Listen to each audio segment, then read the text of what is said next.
ಬೆಂಗಳೂರಿನಲ್ಲಿ ಜಿಬಿಎ ಮಾರ್ಷಲ್ಗಳ ಹಾವಳಿಗೆ ವ್ಯಾಪಾರಿಗಳು ಕಂಗಾಲಾಗಿದ್ದಾರೆ. ರಸ್ತೆ ಬದಿ ವ್ಯಾಪಾರಿಗಳಿಗೆ ತಪ್ತಾ ಇಲ್ಲ ಮಾರ್ಷಲ್ಗಳ ಕಾಟ. ಜಿಬಿಎ ಅಧಿಕಾರಿಗಳ ವಿರುದ್ಧ ಇದೀಗ ಬೀದಿ ಬದಿ ವ್ಯಾಪಾರಿಗಳು ತಮ್ಮ ಆಕ್ರೋಶವನ್ನ ಹೊರಹಾಕ್ತಾ ಇದ್ದಾರೆ.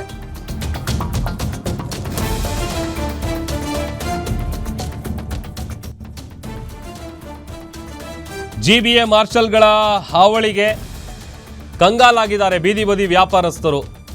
ಜಿಬಿಎ ಅಧಿಕಾರಿಗಳ ವಿರುದ್ಧ ಬೀದಿ ಬದಿ ವ್ಯಾಪಾರಿಗಳು ತಮ್ಮ ಆಕ್ರೋಶವನ್ನು ಹೊರಹಾಕ್ತಾ ಇದ್ದಾರೆ.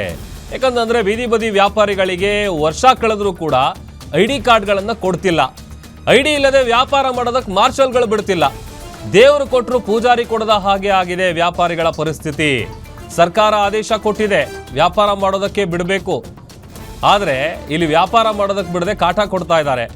ಮಾರ್ಷಲ್ಗಳಿಗೆ ಅಧಿಕಾರ ಕೊಟ್ಟಿದ್ದಾರಂತೆ ಜಿಬಿಎ ಅಧಿಕಾರಿಗಳು. ಕೋರ್ಟ್ ಆದೇಶಕ್ಕೂ ಕೂಡ ಬೆಲೆ ಕೊಡದೆ ಮೀನಾಮೇಷ ಎಣಿಸ್ತಾ ಇದೆ ಜಿಬಿಎ. ಕೋರ್ಟ್ ಸೂಚನೆ ಕೊಟ್ಟರೂ ಬಿಡ್ತಾ ಇಲ್ಲ ಪೊಲೀಸರು, ಜಿಬಿಎ ಅಧಿಕಾರಿಗಳು. ಎಲ್ಲಾ ದಾಖಲೆಗಳನ್ನ ಪಡ್ಕೊಂಡಿದ್ರು ಕೂಡ ಇಲ್ಲಿವರೆಗೂ ಐಡಿ ಕಾರ್ಡ್ಗಳನ್ನ ವಿತರಿಸ್ತಾ ಇಲ್ಲ. ಐಡಿ ಕಾರ್ಡ್ ಇಲ್ಲದೆ ವ್ಯಾಪಾರ ಮಾಡೋದಕ್ಕೆ ಮಾರ್ಷಲ್ಗಳು ಬಿಡ್ತಿಲ್ಲ. ಯಾರಿಗೆ ಹೇಳಬೇಕು ಇವ್ರ ಕಷ್ಟ? ವ್ಯಾಪಾರ ಮಾಡಲಿಲ್ಲ ಅಂತ ಅಂದ್ರೆ ನಮ್ಮ ಗತಿ ಏನು ಅಂತ ವ್ಯಾಪಾರಿಗಳು ಪ್ರಶ್ನೆ ಮಾಡ್ತಾ ಇದ್ದಾರೆ. ಸಣ್ಣ ಪುಟ್ಟ ವ್ಯಾಪಾರ ಮಾಡ್ಕೊಂಡಿರ್ತಾರೆ ಬೀದಿ ಬದಿ ಇರುವಂಥ ವ್ಯಾಪಾರಸ್ಥರು.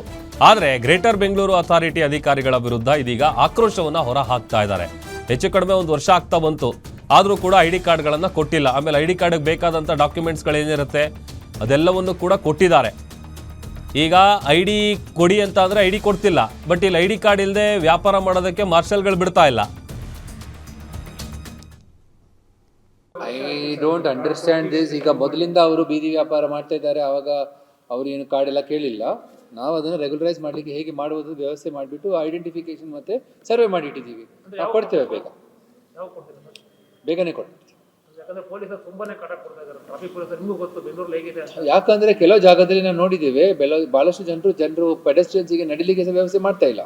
ಅವರು ಕಂಪ್ಲೀಟ್ ಫುಟ್ಪಾತ್ ಅನ್ನೇ ಆಕ್ಯುಪೈ ಮಾಡಿಬಿಟ್ರೆ ಜನರು ರೋಡ್ನಲ್ಲಿ ನಡೀತಾ ಇದ್ದಾರೆ. ಅದಕ್ಕೆ ಕಾರ್ಡ್ ಬೇಗನೆ ಮಾಡಿಬಿಡ್ತೀವಿ. I don't under. ಮತ್ತಷ್ಟು ಡೀಟೇಲ್ಸ್ ಕೊಡ್ತಾರೆ ನಮ್ಮ ಮೆಟ್ರೋ ಬ್ಯೂರೋ ಹೆಡ್ ಉಲ್ಲಾಸ್ ದೂರವಾಣಿ ಸಂಪರ್ಕದಲ್ಲಿ ಜಾಯ್ನ್ ಆಗಿದ್ದಾರೆ. ಉಲ್ಲಾಸ್, ಹೆಚ್ಚು ಕಡಿಮೆ ಒಂದು ವರ್ಷ ಆದರೂ ಐಡಿ ಕಾರ್ಡ್ಗಳನ್ನು ಕೊಡ್ತಾ ಇಲ್ಲ, ಯಾಕೆ ಕೊಡ್ತಾ ಇಲ್ಲ? ಆಮೇಲೆ ಏನು ತೊಂದರೆ ಆಗ್ತಾ ಇದೆ ಈಗ ಅವರಿಗೆ ಅಂತ? ಪ್ರಭು, ಇಲ್ಲಿ ಜಿಬಿಎ ಅಧಿಕಾರಿಗಳ ನಿರ್ಲಕ್ಷ್ಯ ಅಂತ ಹೇಳಿದ್ರು ಕೂಡ ತಪ್ಪಾಗೋದಿಲ್ಲ. ಕಳೆದ ಒಂದು ವರ್ಷದಿಂದ ಬೀದಿ ಬದಿ ಸುಮಾರು ಜಿಬಿಎ ವ್ಯಾಪ್ತಿಯಲ್ಲಿ ಅಂದ್ರೆ 5 ಕಾರ್ಪೊರೇಷನ್ಗಳ ವ್ಯಾಪ್ತಿಯಲ್ಲಿ ಸುಮಾರು 29 ಜನ ಬೀದಿ ವ್ಯಾಪಾರಿಗಳು ಫುಟ್ಪಾತ್ ಮೇಲೆ ವ್ಯಾಪಾರಗಳನ್ನ ಮಾಡುವಂತ ಕೆಲಸವನ್ನ ಮಾಡ್ತಿದ್ದಾರೆ. ಆದ್ರೆ ಅವರಿಗೆ ಒಂದು ಮನವಿ ಅವರು ಜಿಬಿಎಗೆ ಮಾಡ್ಕೊಂಡಿದ್ರು, ನಮ್ಗೆ ನೀವು ಐಡಿ ಕಾರ್ಡ್ ಅನ್ನ ಕೊಡಿ, ಅಂದ್ರೆ ಗುರುತಿನ ಚೀಟಿಯನ್ನ ಕೊಡಿ.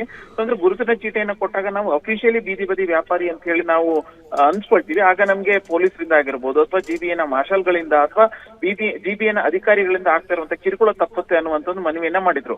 ಈ ಹಿಂದೆ ಅಂದ್ರೆ 1.5 ಬಿಬಿಎಂಪಿ ಇದ್ದಾಗ ಸುಮಾರು ಒಂದು 5,000 ರಿಂದ 10,000 ಬೀದಿ ಬದಿ ವ್ಯಾಪಾರಿಗಳಿಗೆ ಗುರುತಿನ ಚೀಟಿಯನ್ನ ಕೊಟ್ಟಿತ್ತು. ಆದ್ರೆ ಅದಾದ ಬಳಿಕ ಇದುವರೆಗೂ ಕೂಡ ಗುರುತಿನ ಚೀಟಿಯನ್ನು ಕೊಡುವಂತ ಕೆಲಸವನ್ನ ಮಾಡಿಲ್ಲ. ಬಹುತೇಕ ಜನರ ಗುರುತಿನ ಚೀಟಿಯ ವ್ಯಾಲಿಡಿಟಿನೂ ಕೂಡ ಮುಗ್ದೋಗಿದೆ. ಇದರಿಂದಾಗಿ ಪೊಲೀಸರು ವಿನಾಕಾರಣ ಕಿರುಕುಳವನ್ನ ಕೊಡ್ತಿದ್ದಾರೆ. ನೀವು ಫುಟ್ಪಾತ್ ಮೇಲೆ ಇಟ್ಟು ವ್ಯಾಪಾರವನ್ನ ಮಾಡ್ತಿದ್ದೀರಾ ಅಂತ ಹೇಳ್ಬಿಟ್ಟು ಎತ್ತಿಸುವಂತ ಕೆಲಸವನ್ನ ಮಾಡ್ತಿದ್ದಾರೆ. ಜೊತೆಗೆ ಜಿಬಿಎನ ಮಾರ್ಷಲ್ಗಳು ಕೂಡ ಬಂದು ನಾವು ವ್ಯಾಪಾರ ಮಾಡ್ತಾ ಇರುವಂತಹ ವಸ್ತುಗಳನ್ನ ತೆಗೆದುಕೊಂಡು ಹೋಗುವಂತ ಕೆಲಸವನ್ನ ಮಾಡ್ತಿದ್ದಾರೆ. ಸೊ ಇದರಿಂದ ನಮ್ಮ ಜೀವನದ ಮೇಲೂ ಕೂಡ ಹೊಡೆತ ಆಗ್ತಾ ಇದೆ, ನಮ್ಮ ಜೀವನ ನಡೆಸಲಿಕ್ಕೂ ಕೂಡ ಕಷ್ಟ ಆಗ್ತಿದೆ. ಹೀಗಾಗಿ ನಮ್ಗೆ ಗುರುತಿನ ಚೀಟಿಯನ್ನು ಆದಷ್ಟು ಬೇಗ ಕೊಡಿ ಅನ್ನುವಂತ ಒಂದು ಮನವಿಯನ್ನ ಮಾಡ್ಕೊಂಡಿದ್ದಾರೆ.